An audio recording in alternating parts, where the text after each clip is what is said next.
Today we're looking particularly at problems that mothers can suffer both during pregnancy itself and during the process of birth and sometimes immediately afterwards. I think one of the key things that we see an awful lot of are tears that occur. What's the time limit for bringing those claims? Our expert evidence will address those issues, what can be done, what it will cost. Don't wait, because obviously there's a certain amount of work that has to be done in the investigation, and it's not ideal to leave it to the last minute.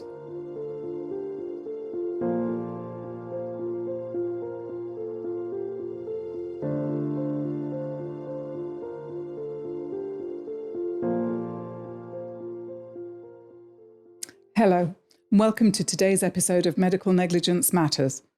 Today we're going to be talking about birth injuries and specifically injuries to mothers caused during pregnancy and the process of giving birth. And I'm joined today by my good friend and colleague, Corrina Mottram. Welcome, Corrina. Thanks for being here. Thank you for asking me.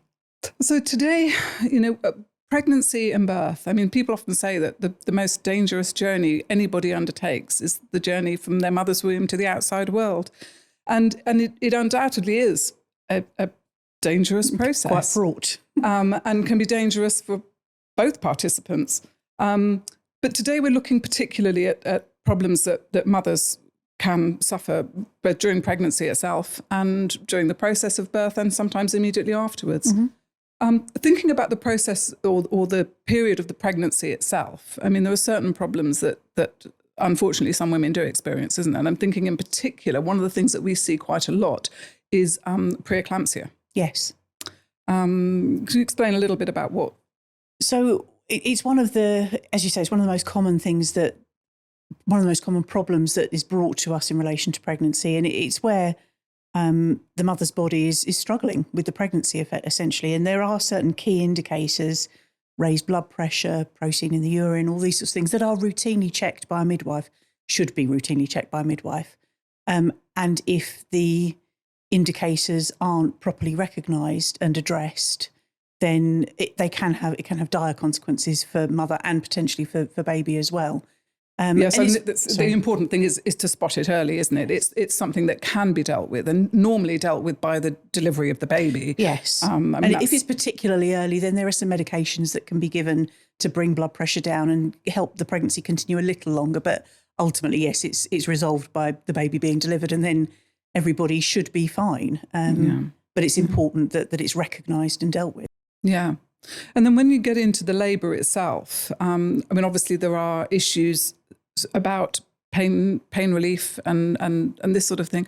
It's difficult, isn't it? Because so many women have a very clear idea of how they want their delivery to go, and many women will write a birth plan. Mm-hmm. But of course, things don't always go entirely to plan. And I think we sort of see cases where really being too hidebound on one process can create problems. Obviously some pregnancies do end up in delivery by caesarean section. Some women are very keen on caesarean section, and it is something that ought to be discussed. Yes. Isn't it, with mothers? No, absolutely. And I think it's really important that mothers understand that they have some power in that situation. And if there is a particular issue that they're concerned about with giving birth naturally, they can discuss that and they can have that conversation with the consultant. And certainly I've dealt with cases where a mother has felt very strongly that she wants a caesarean section, either because of previous deliveries or because of a particular concern that she's got that isn't shared by the doctor or by the midwife. And she's been refused a caesarean section and has gone on to have difficulties during her natural delivery that have been quite significant. And a lot of the time it's about communication. And if the mother had been given the opportunity to have that discussion in a proper, reasonable fashion, those problems may well have been avoidable. That's right. It's all about balancing risk, isn't it? Because, of course, any doctor will say, well, of course, a caesarean section isn't a risk-free operation. It's major surgery.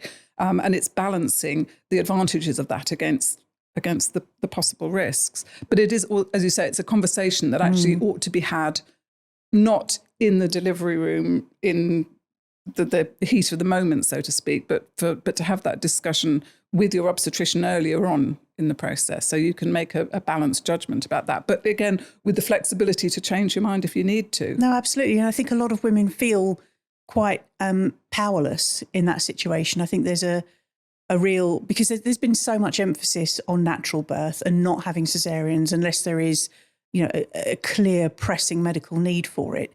And I'm sure in the the majority of cases that's the right approach, but it's not a one size fits all scenario, and it's wrong for people to feel like they have no choice and they have no option and they don't have an opportunity to express their concerns and have them properly listened to. Mm. And I suppose the other aspect of the sort of delivery process, in particular in the context of caesarean section, is pain relief. Because of course many caesarean sections these days are done under a spinal anaesthetic, aren't they? So that the patient remains conscious. But we have seen a number of cases, I think, over the years where that pain relief hasn't been terribly effective. Yes. Yeah, no, when we tend to refer to them as anaesthetic awareness cases where people can feel what's going on in a way they're not meant to feel what's going on. And that, I can only imagine, is quite terrifying. And certainly what clients have told me is it's a terrifying situation to have that sensation when you know you're not meant to, and to feel something so alien happening inside your body. And it is something that can really cause an awful lot of distress, long-term distress, that people need a lot of help and support to get through.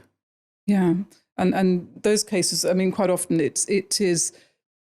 I think generally we've seen that there is awareness by the doctors if it has happened. I mean, I know some patients sort of feel, well, nobody believes me. I'm telling them that I'm feeling this pain and no one's believing me. But in actual fact, usually there will be some outward signs that there's something going wrong. I think the monitors start going a little bit crazy sometimes. Exactly. So although evidentially they can be tricky, they are claims that can succeed. Yes. And it is certainly something that's worth talking to a lawyer about if you've got that, if you've had that experience, if that's happened to you. I mean, what other problems do we come across in relation to mothers? I think one of the key things that we see an awful lot of are tears that occur during labour, and obviously that will be during a natural delivery rather than via a caesarean section. And whether it's because it's been an instrumental delivery or a very fast labour, so an instrumental delivery where forceps are used, or a ventouse or what have you, or, as I say, a very fast labour where the body hasn't quite had time to catch up with what the baby's doing. And tears happen, and there's often nothing that can be done to prevent them. But what is key is recognising that the tear has occurred, recognising how extensive it is, and making sure that any repair is a complete and proper repair and not a job half done, which can have long-term consequences for the mother. I think that's right, isn't it? It's a full examination has to be carried out after the baby's been delivered, so they can make sure, see the extent of the damage to the tissues. And I suppose another issue is performance of episiotomy. Yeah.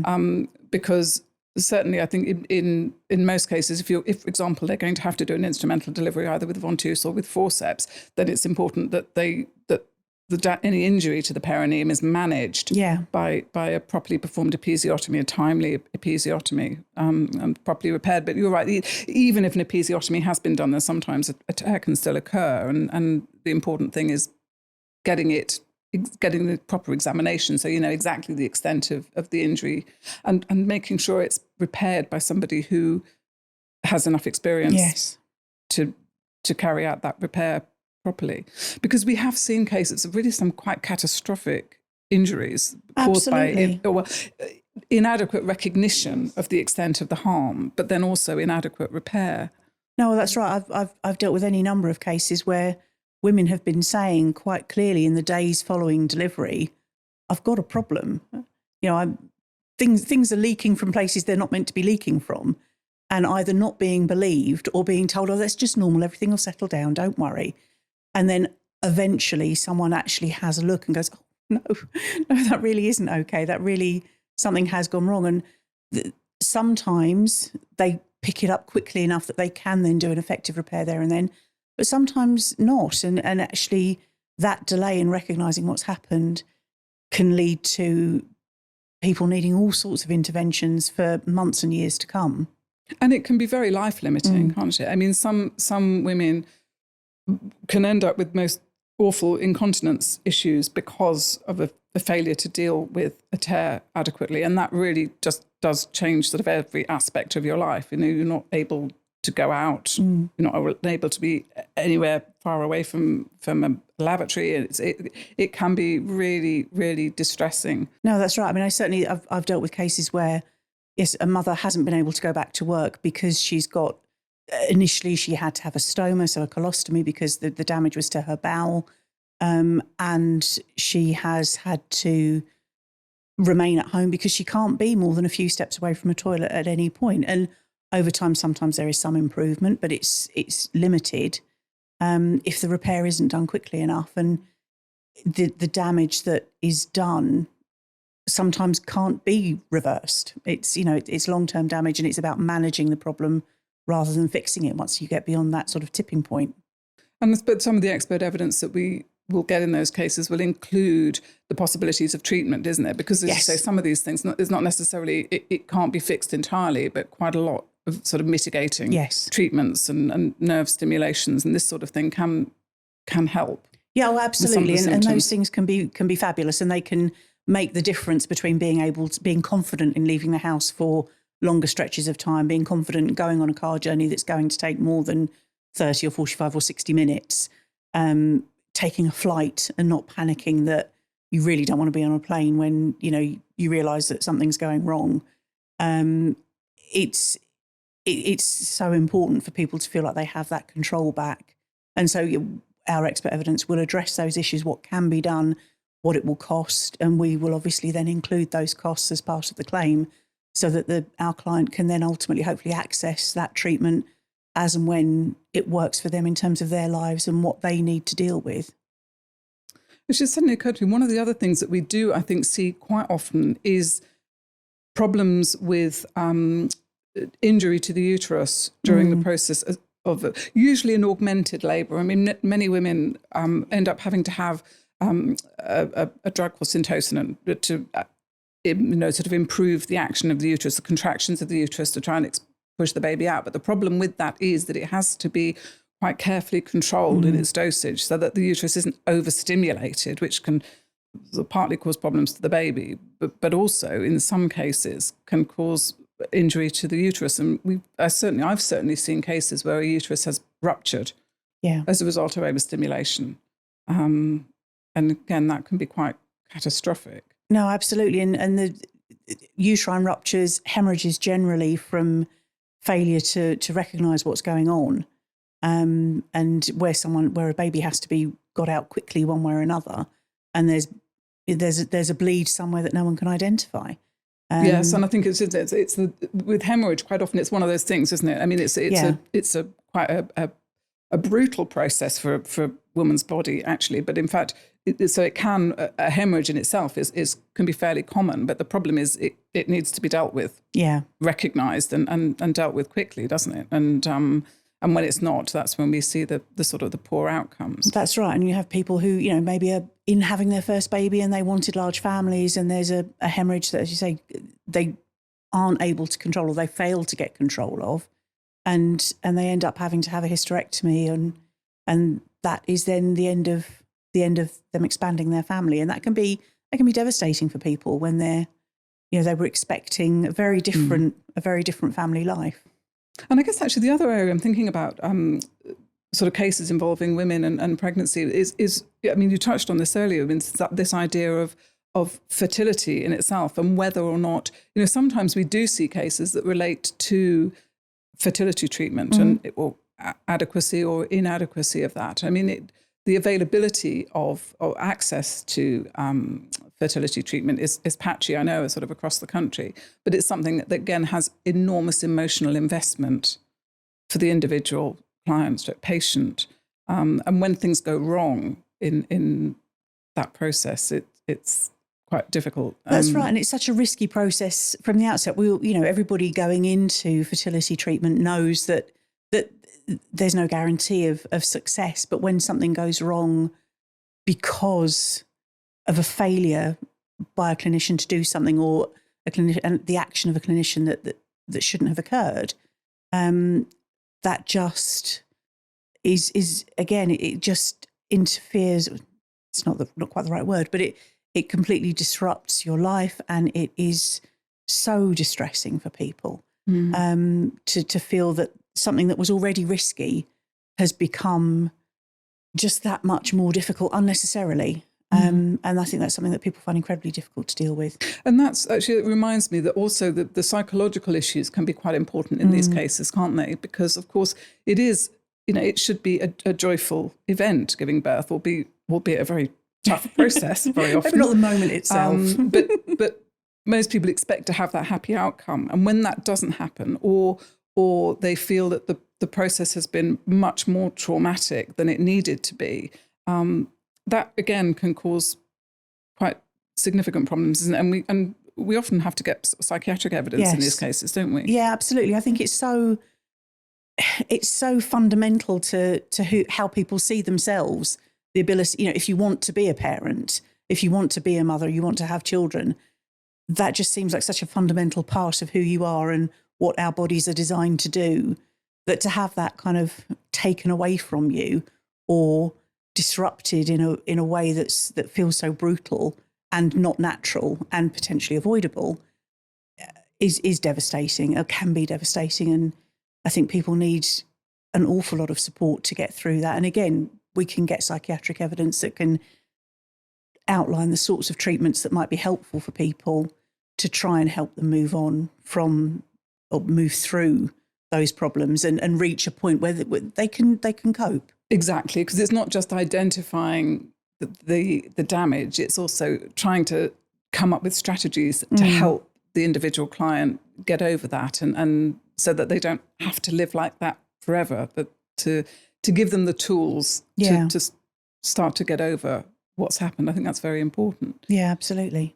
If someone's got concerns about the treatment they've had either during their pregnancy or during labour or in the immediate period afterwards, if you've got concerns, it's always worth speaking to a specialist lawyer about it. Because sometimes, just being able to explain that to somebody and perhaps get an independent view about what's happened.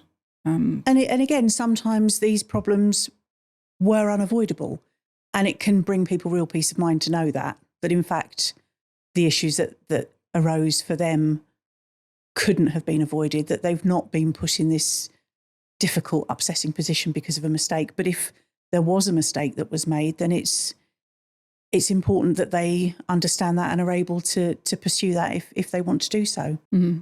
And any financial losses that might have been suffered as a result of injuries, if there is an inability to go back to work, for example, all that sort of thing can be included in the claim. Yeah, absolutely. As well as the cost of any sort of psychological support and treatment. And any other physical medical treatment that can help overcome symptoms, again, can all be included as part of the claim. I think for injuries to mothers, what's the time limit for bringing those claims? So in common with clinical negligence and wider personal injury generally, typically it's a 3-year time limit. When that 3 years starts to run, can vary slightly. It's usually from the date the injury occurred, provided the patient was aware that the injury had occurred at that time. So if it's something that occurs during the birthing process, it will be the day that the child was born. So it's typically 3 years from then. Yes. And that's usually the best starting point. There may be some variation, but that's the broad principle. General rule to be aware of, isn't it? I suppose in those, more unusual cases where the injury is hidden and doesn't become apparent till later, well, then, of course, the 3-year period starts to run as soon as the injury is apparent. Yes. But I think it's important that if you are concerned about the treatment and you want to try and get advice about it, is to start that process as early as you can. Don't wait. Because obviously there's a certain amount of work that has to be done in the investigation, and it's not ideal to leave it to the last minute if you really do want to think about pursuing a claim. No, absolutely. I think the earlier that people can seek advice, the better, because it gives time to make sure that all of the issues can be explored as thoroughly as possible. There's no one wants to investigate any of these claims in any sort of rush if it can be avoided. No. And of course, your memory of events is likely to be better in the earliest days. And I mean, I know some people would rather forget some of the things that have happened to them, but it's from a lawyer's point of view, it's important to have that evidence fresh while it's still fresh in people's minds. Well, that's really helpful. Thanks. We've covered a lot of issues today, Corrina, and I'm grateful to you for being here to talk to me about those. Well, thank you for asking me.